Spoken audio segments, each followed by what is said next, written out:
ഇത് ശരിയാണെന്ന് വെച്ചാൽ ഈ ക്രിസ്ത്യാനികൾക്കും മുസ്ലിങ്ങൾക്കും ഹിന്ദുത്വവാദികൾക്കും ഏത് മതം, ബുദ്ധമതമായിക്കോട്ടെ ഏത് മതമായിക്കോട്ടെ, അവർക്ക് അവരുടെ മതം അതാണ് ശരി, എല്ലാവരും ആ മതത്തിലേക്ക് വരണം, അത് വിജയിച്ച് കാണണം, ഇതാണ് ആഗ്രഹം.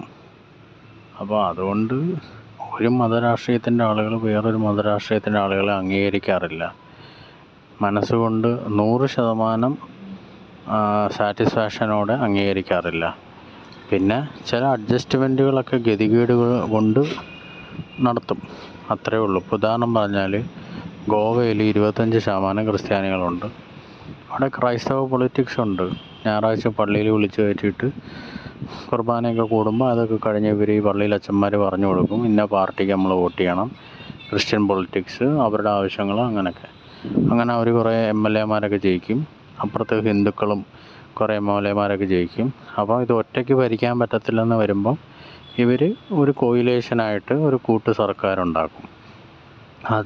അതിനുപരിയായിട്ട് അതായത് ഇപ്പോൾ NDA ആയിട്ട് ഭരിക്കും.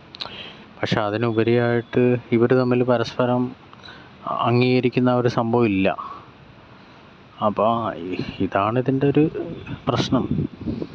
ഇപ്പം ക്രിസ്ത്യാനികൾക്ക് ലോകം മുഴുവൻ ക്രിസ്ത്യൻ രാജ്യങ്ങളാക്കണം, പ്രത്യേകിച്ച് ഈ മതം തലയ്ക്ക് പിടിച്ച അല്ലെങ്കിൽ മത മിഷണറിയുടെ ഭാഗമായിട്ടൊക്കെ നിൽക്കുന്ന ആളുകൾക്കൊക്കെ, പ്രത്യേകിച്ച് ഈ സെലിബ്രിറ്റികളെയൊക്കെ അവരതിനെ നല്ല രീതിയിൽ ഉപയോഗിക്കുന്നത്. കാരണം ഇവർക്ക് നല്ലൊരു പബ്ലിക് അറ്റൻഷൻ ഉണ്ട്.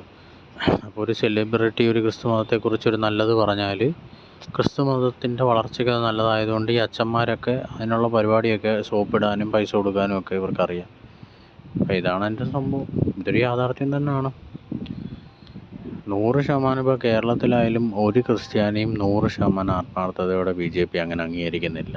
ഇനി അഥവാ ആരെങ്കിലും ഉണ്ടെങ്കിൽ അവനൊരു ക്രിസ്ത്യാനി അല്ല, അവനൊന്നെങ്കിൽ ഒരു മതേതരനായിരിക്കും, അവിടുത്തെ കഴിഞ്ഞ ഒരു ദേശീയവാദിയായിരിക്കും. അപ്പോൾ ആ ഒരു രീതിയിലുള്ള പൊളിറ്റിക്സാണ് ഇപ്പോൾ RSSും BJPയും ഉയർത്താൻ ശ്രമിക്കുന്നത്. ഹിന്ദുത്വം എന്നതിനേക്കാൾ ഉപരിയായിട്ട് അവരുടെ മതം ദേശീയതയാണ് എന്ന് പറയുമ്പം അതിനൊരു വിജയസാധ്യത ഉണ്ടല്ലോ. കാരണം എന്ന് വെച്ച് കഴിഞ്ഞാൽ ഇപ്പം ഇവർ തന്നെ പറയുന്നൊരു സംഭവം എന്ന് വെച്ചാൽ, ഇപ്പം മുസ്ലിങ്ങൾ ഭൂരിപക്ഷമാകുമ്പം മുസ്ലിം മതരാജ്യം ഉണ്ടാകും, ഇസ്ലാമിക രാഷ്ട്രീയം വരും, ശരീഅത്ത് വരും, രാജ്യം വിഭജിക്കുമെന്നല്ലേ പറയുന്നത്.